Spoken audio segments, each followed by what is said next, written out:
In the grip section, there are 4 key points that you should keep in mind. First, make sure you see 2 or 3 knuckles of the left hand, which means this grip is a little bit stronger than neutral.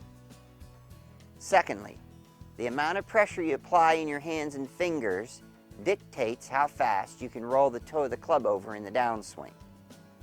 The softer you hold the club, the quicker the club head will release.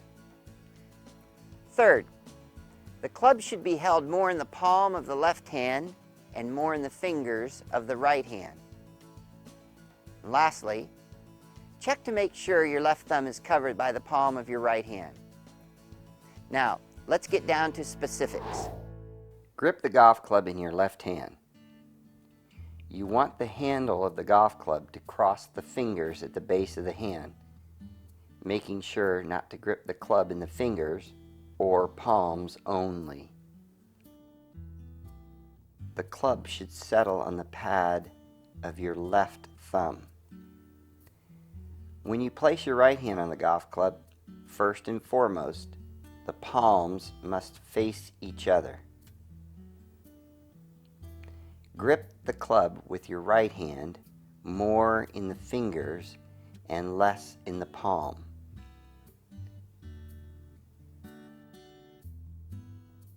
The pad of the right hand covers your left thumb.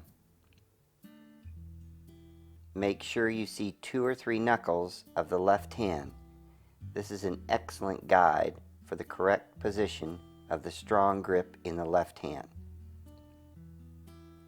The left thumb should be slightly off center on the grip.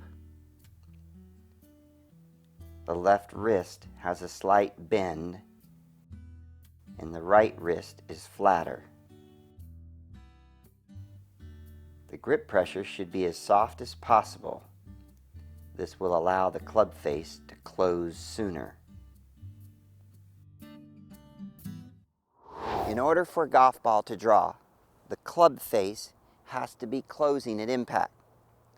The thing that controls it the most is the way you grip the golf club. Now, I've already showed you how to grip the golf club, not in the palm or in the fingers of the left, but across it, and not in the palm, but in the fingers of the right.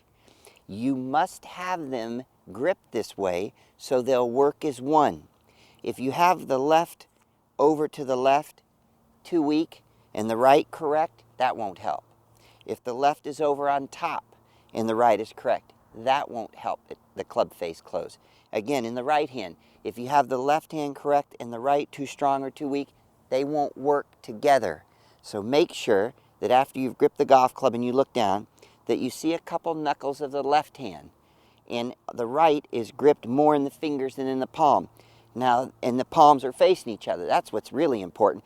Now, this is going to work together to encourage the club face to close, and they are off to the side a little bit. This will also help the club face close. Lastly, if you can hold this golf club as gentle as you can in your hands, this will encourage the club face to roll close, which will encourage a right to left draw. Now, when you start to change your grip, there's a couple things that you might not do correctly. The first thing is that when you move this over, you have to move the entire hand over so you can see 1 or 2 knuckles. The thumb of the left should be off to the side of the shaft. If you put the thumb right down the middle, I wouldn't be able to see a knuckle or 2 of the left. So when I grip it, this would be too weak still. So I'm going to move it a little bit. Now I'm moving it in the direction of helping the club face close. So this is correct.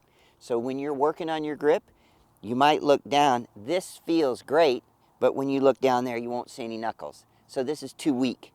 The second thing that you might struggle with is you might have the grip correct, where you can see a couple knuckles of the left and the right hand is underneath, but maybe you're holding it too tight.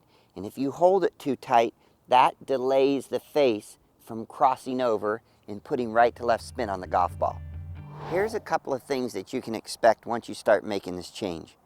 If you turn your grip over too much, you'll start seeing a bigger hook than ever, and that would be equally incorrect. So monitor the amount of draw by how far you turn your left hand over. Again, turn it over too much, the face will close too quick and too much, and the golf ball will start to have a big bend to it.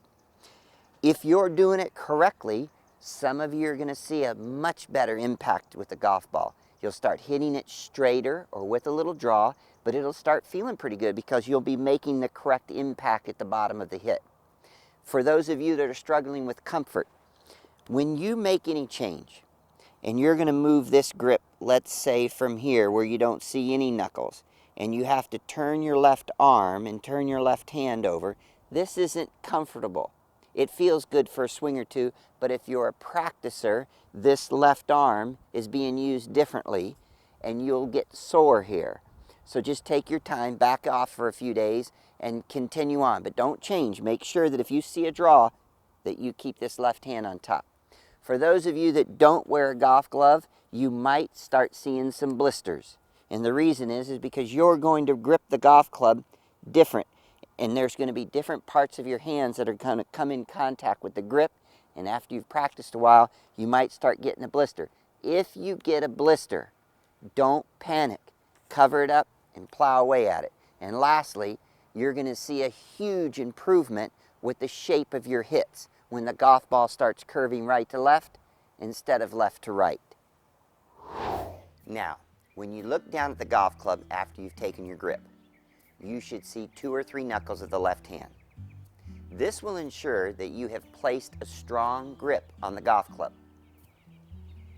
At address, you should notice that your left thumb is covered by your right hand. This ensures that you've gripped the golf club properly with your right hand. At address, you should see the top of your left forearm.